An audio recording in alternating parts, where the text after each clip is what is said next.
Hyderabad Jubilee hills లో దారుణం జరిగింది. రిటైర్డ్ ఐపీఎస్ అధికారి వినయ్ రంజన్ రే భార్యను పని మనిషి హత్య చేసినట్లు గుర్తించారు పోలీసులు. జూబ్లీ హిల్స్ ఐఏఎస్ క్వార్టర్స్ లో ఈ ఘటన చోటు చేసుకుంది. ఘటనపై కేసు నమోదు చేసి దర్యాప్తు చేస్తున్నారు పోలీసులు.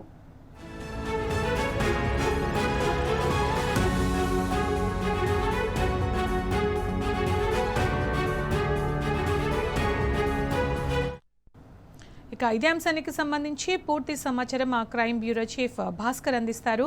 భాస్కర్, హైదరాబాద్ జూబ్లీ హిల్స్ లో రిటైర్డ్ ఐపీఎస్ అధికారి భార్యని పని మనిషి హత్య చేసినట్టు తెలుస్తోంది కదా, దీనికి సంబంధించి మీ దగ్గర ఉన్న అప్డేట్స్ ఏంటి?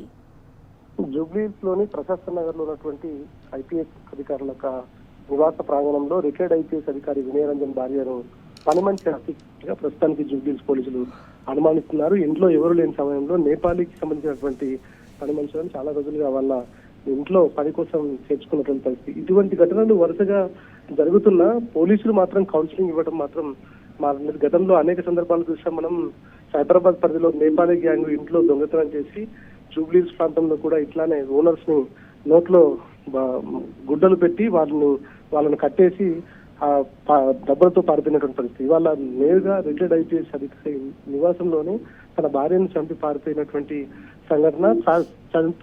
చంపిన సందర్భంలో ఇంట్లో ఉన్నటువంటి విలువైన ఆభరణాలను కూడా తీసుకెళ్లారనేటువంటిది ప్రస్తుతానికి అనుమానం వ్యక్తం చేస్తా ఉన్నారు. ఈ మొత్తం వ్యవహారంలో దీనికి సంబంధించి ఘటనాస్థలానికి పరిశ్రమ క్రితం స్థానిక ఎమ్మెల్యే కూడా చేరుకున్నాడు. కానీ పోలీస్ అధికారులకు మాత్రం ఇంతవరకు సమాచారం లేకపోవడం కొంత అనుమానం కావిస్తోంది. ఇక పోలీసులు ఈ ఇన్సిడెంట్ కి సంబంధించి ఎట్లాంటి ఎవిడెన్స్ అయితే కలెక్ట్ చేయలేదు. ప్రస్తుతానికి క్లూస్ టీమ్ అధికారులు అయితే నివాసానికి చేరుకున్నారు. ఏది ఏమైనా నగరంలో వరుస ఘటనల నేపథ్యంలో భయభ్రాంతులకు గురవుతున్న పరిస్థితి కనిపిస్తోంది. ఎక్కడా కూడా లా అండ్ ఆర్డర్ కంట్రోల్లో లేనటువంటి సిచ్యువేషన్ అయితే కనిపిస్తుంది.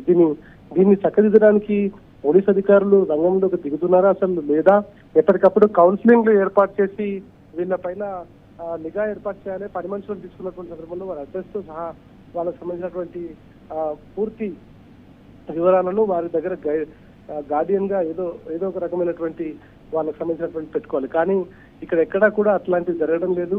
దీంట్లో ఓనర్స్ వాళ్ళని ఇంట్లో పెట్టుకున్నటువంటి పని వాళ్ళ విషయంలో నెగ్లిజెన్సీ కనిపిస్తోంది. ఇది గతంలో కూడా బీఆర్ఎస్ ప్రభుత్వం అధికారంలో ఉన్నప్పుడు రెగ్యులర్ గా వాళ్లకు కౌన్సిలింగ్ ఇచ్చి ఇంట్లో ఉన్నటువంటి పని వాళ్ళు ఎవరైతే ఉన్నారో వాళ్ళపైన ఎప్పటికప్పుడు పోలీస్ స్టేషన్ లో దానికి సంబంధించినటువంటి ఒక పేజీ కూడా ఓపెన్ చేశారు. దాంట్లో వాళ్ళు ఎవరు ఎక్కడ వాళ్ళని పెట్టారు. కానీ ఇప్పుడు రెగ్యులర్ గా భాస్కర్, ఐఏఎస్ ఐపీఎస్ అధికారులకే రక్షణ లేకుండా పోతే ఇంకా మిగతా వాళ్ళ పరిస్థితి ఏంటి? తెలంగాణలో క్రైమ్ రేటు విపరీతంగా పెరిగిపోతుందన్నటువంటిది నేషనల్ క్రైమ్ రికార్డ్ బ్యూరో చెప్తా ఉంది. ఇవాళ హైదరాబాద్ లో కానీ తెలంగాణలో కానీ ఆ క్రైమ్ రేటు తెలంగాణ వ్యాప్తంగా 9% హైక్ ఉంటే హైదరాబాద్ లో 6% హైక్ క్రైమ్ రేట్ కనిపిస్తుంది. దీంట్లో చాలా స్పష్టంగా మనం చూడాల్సినటువంటి విషయం ఏంటంటే, చాలా ఇన్సిడెంట్లు జరుగుతా ఉన్నా, క్రైమ్ విపరీతంగా పెరిగిపోతా ఉన్నా వచ్చినటువంటి అధికారులు ఎంతసేపు వాళ్ళకు ఉన్నటువంటి పైరవీలు డబ్బుల కోసం ఇట్లాంటివి చేస్తున్నారు. ఇవాళ ఉదయం తెల్లవారుజామున చిలకలగూడ పిఎస్ పరిధిలో జరిగినటువంటి యువకుని హత్య కేసులో కూడా ఇది చాలా స్పష్టంగా కనిపిస్తోంది. ఎక్కడా కూడా వాళ్ళు భయం అనేటువంటిది లేకుండా పోయింది. గతంలో కూడా ఫ్రెండ్లీ పోలీసింగ్ ఉండేది, కానీ వాళ్ళు కొంత క్రిమినల్స్ పట్ల కఠినంగా వ్యవహరించినటువంటి పరిస్థితి. కానీ దీంట్లో ఎక్కడా కూడా వాళ్ళు ఇట్లాంటి పాటించకుండా చాలా అరుదైనటువంటి ఘటనలు కనిపిస్తున్నాయి. క్రైమ్ రేట్ విపరీతంగా తెలంగాణలో పెరిగిపోతా ఉంది. పోలీసులు అంటే భయం లేదు.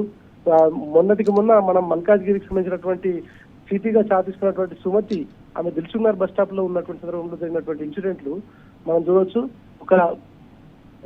దీనికి సంబంధించి బీఆర్ఎస్ ఎమ్మెల్సీ దాసు శ్రవణ్ కూడా ఒక ట్వీట్ లో ఆయన చేశాడు. అర్ధరాత్రి 12 గంటలకు ఆడవాళ్ళు ఒంటరిగా బయట తిరిగినప్పుడే మనకు నిజమైన సొంతం. కానీ ఇవాళ మహిళా ఐపీఎస్ అధికారికి రక్షణ లేకుండా దాదాపు 20 నుంచి 25 మంది పోలీసులు ఆమె చుట్టుముట్టేటువంటి పరిస్థితి. రాష్ట్రంలో పోలీసింగ్ ఏం జరుగుతా ఉంది, నగరంలో పోలీసింగ్ ఎటువైపు వెళ్తా ఉంది, ఇక్కడ కూడా ఎట్లాంటి పెట్రోలింగ్ లేకపోవడం, బ్లూ కార్డ్ కు సంబంధించినటువంటి పోలీస్ అధికారులు లేకపోవడం, అంతేకాకుండా ఎప్పటికప్పుడు నగర పరిధిలో ఉన్నటువంటి సర్కిల్స్ లో ఉండేటువంటి ఇంటర్సెప్టర్ వెహికల్స్ కూడా లేకపోవడం, ఇవాళ కరీంనగర్ ఇన్సిడెంట్ కావచ్చు, సుమతి ఇన్సిడెంట్ కావచ్చు, ఇవాళ ఉదయం జరిగినటువంటి చిలకలగూడకు సంబంధించినటువంటి సికింద్రాబాద్ జరిగినటువంటి ఇన్సిడెంట్ కావచ్చు, ఇవాళ పొద్దున జరిగినటువంటి రిటైర్డ్ అధికారి రంజన్ భార్యకు సంబంధించినటువంటి హత్య కేసు కావచ్చు.